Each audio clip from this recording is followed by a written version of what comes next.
This channel does not promote any violent, harmful, or illegal activities. All content provided by this channel is meant for an educational purpose only. দেখছেন দমদার 10 আমি আত্রেই আপনাদের সঙ্গে। আর প্রথমে যে খবর আপনাদের দেব সেটা আনন্দপুর সংক্রান্ত। আনন্দপুরে অগ্নিকাণ্ডের কি তথ্য আসছে এই বিগ ওয়ালে আপনাদের সামনে আমরা তুলে ধরছি। সেই তথ্য প্রথমে একটু দেখি। আনন্দপুর অগ্নিকাণ্ডে এবার মোমো সংস্থার 2 কর্মীকে গ্রেফতার করা হয়েছে। মোমো সংস্থার 2 কর্মীকে গ্রেফতার করা হয়েছে আনন্দপুরের অগ্নিকাণ্ডে। এটা খুব গুরুত্বপূর্ণ একটি পদক্ষেপ, কারণ 2 জনকে গ্রেফতার করা হলো এই প্রথম। আর এই দুজনেই মোমো কোম্পানির কর্মী বলে জানা যাচ্ছে। সত্যজিৎ আমাদের প্রতিনিধি আমাদের সঙ্গে রয়েছেন। সত্যজিৎ, এই প্রথম তো গ্রেফতারি, ঠিক কি জানা যাচ্ছে, কেন এদেরকে গ্রেফতার করা হয়েছে? এই সংস্থার ক্ষেত্রে এই দুজন গ্রেফতার, কিন্তু এর আগে আমরা দেখেছি ডেকোরেটর কোম্পানির মালিক গঙ্গাধর দাস, তাকে গ্রেফতার করা হয়েছিল, কিন্তু মোমো সংস্থার পক্ষ থেকে প্রেস বিজ্ঞপ্তি দেওয়া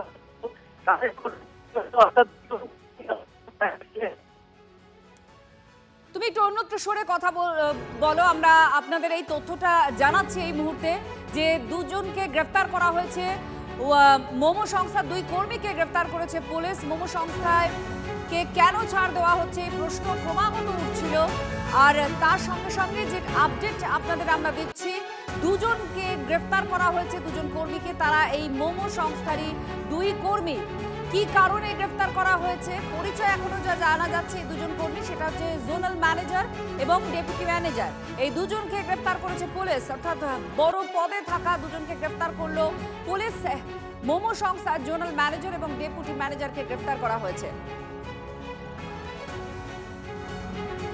বারবার প্রশ্ন উঠছিল কেন মোমো সংস্থার বিরুদ্ধে কোনো পদক্ষেপ নয়। সত্যজিৎ আমাদের সঙ্গে রয়েছেন। সত্যজিৎ, এই গ্রেফতারি কি সূত্র ধরে? দেখো, যতটুকু আমরা জানতে পারছি যে এর আগে গোডাউন কোম্পানির মালিক গঙ্গাধর দাস, তাকে গ্রেফতার করা হয়েছিল এবং মোমো সংস্থার ক্ষেত্রে এই প্রথম 2 জনকে গ্রেফতার করা হয়েছে।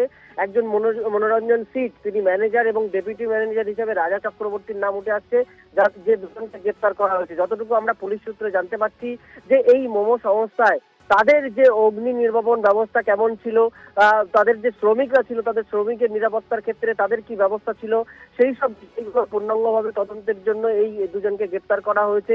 আজকের বারুইপুর আদালতে তাদেরকে তুলে নিজেদের হেফাজত নিয়ে কিন্তু কার্যত জিজ্ঞাসা করা হবে বলে কিন্তু আমরা জানতে পারছি। ফলত বলা যেতে পারে যে গোডাউন কোম্পানির পাশাপাশি মোমো কোম্পানি যে 2টো গোডাউনে বিশেষত আগুন লেগেছিল, সেক্ষেত্রে এই মোমো কোম্পানির ক্ষেত্রে আজকে প্রথম 2 জনকে গ্রেফতার করে নিজেদের হেফাজত চাওয়া হবে, তেমনটি কিন্তু পুলিশ সূত্রে আমরা জানতে পারছি। ধন্যবাদ সত্যজিৎ, আমাদের প্রতিনিধির সঙ্গে ছিলেন। এই মুহূর্তের বড় খবর যে 2 জনকে গ্রেফতার করা হয়েছে। মোমো সংস্থার 2 কর্মীকে, জোনাল ম্যানেজার এবং ডেপুটি ম্যানেজারকে গ্রেফতার করেছে পুলিশ। এর পরের খবরের দিকে নজর রাখবো।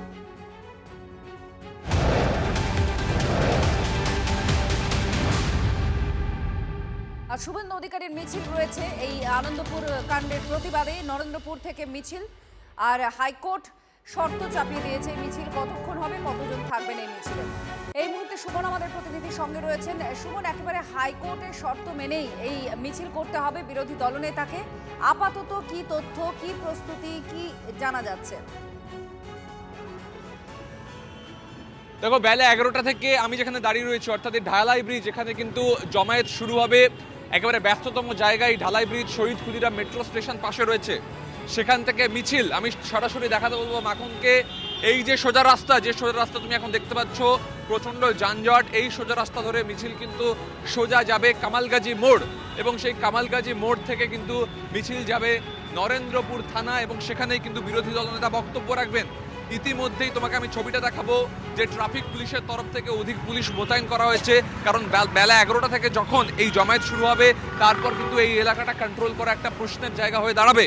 তোমাকে আরো একবার আমি ছবিটা দেখাবো, যে মাখন তোমাকে যে ছবি দেখাচ্ছে, যে চারদিকে কিন্তু একদিকে যেমন বিজেপির পতাকায় ছেয়ে ফেলা হয়েছে, তেমনই কিন্তু এখানে এই পুরো রাস্তা জুড়ে পাল্টা পতাকা লাগিয়েছে তৃণমূলও, এবং এখান থেকে ওই 1 কিলোমিটারের মধ্যেই কিন্তু নরেন্দ্রপুর থানা, এবং সেখানে ইতিমধ্যেই কিন্তু মাইক লাগানো হচ্ছে, অর্থাৎ সেখানে তাৎক্ষণিক কিছু বক্তব্য রাখবেন শুভেন্দু অধিকারী।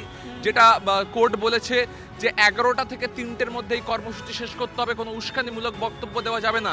সেটাকে মাথায় রেখেই কিন্তু এই যে এলাকা, সেই এলাকা জুড়ে কিন্তু পরপর একদিকে বিজেপির পতাকা লাগানো হয়েছে, এবং পাল্টা তৃণমূল কিন্তু নতুন নতুন করে এখানে পতাকা লাগিয়ে দিয়ে গেছে যে রাস্তা দিয়ে শুভেন্দু অধিকারী যাবেন।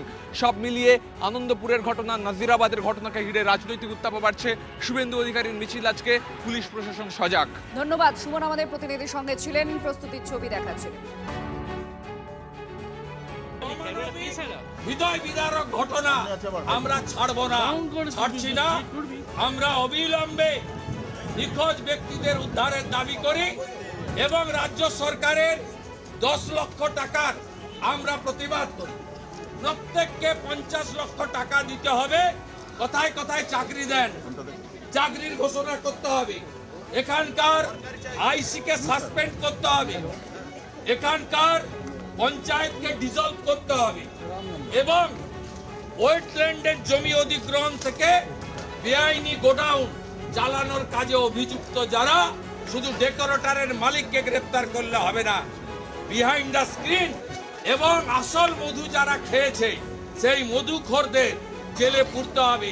এই দাবিতে ভারতীয় জনতা পার্টি হাইকোর্টের অনুমোদন আদায় করে আগামীকাল সোনারপুর চলো, নরেন্দ্রপুর থানা চলো অভিযানের ডাক দিয়েছে। আপনাদের সকলের আগামীকাল সকাল 11টায় জমায়েত স্থলে আসার জন্য আমি বিনম্র আবেদন জানাই। শুভেন্দু অধিকারী 50 লক্ষ টাকা কেন, 50 কোটি টাকাও দাবি করতে পারে। শুধু শুভেন্দু অধিকারী কি এই প্রশ্নের উত্তর দিতে পারবে যে এতদিন পরে রাস্তায় নেবে কেন? যে গোডাউন থেকে প্রথম আগুন লেগেছে তার মালিকের বিরুদ্ধে সোচ্চার হচ্ছেন না? গোডাউন মালিকের বাড়ি সম্ভবত আমার কাছে যতটুকু খবর পূর্ব মেদিনীপুরের খেজুরিতে। গোডাউন মালিকের সাথে শুভেন্দু অধিকারীর কি সংস্পর্শ রয়েছে বা সেখান থেকে মাসোহারা কত যেত, সেই বিষয়ে কি শুভেন্দু অধিকারী কোনো বিস্তারিত ব্যাখ্যা দিতে পারবেন? শুভেন্দু অধিকারীকে বারণ কে করেছে? রাজ্য সরকার যেরকম সহযোগিতা করছে ও কেন্দ্রীয় সরকারকে বলে সহযোগিতা আনুক।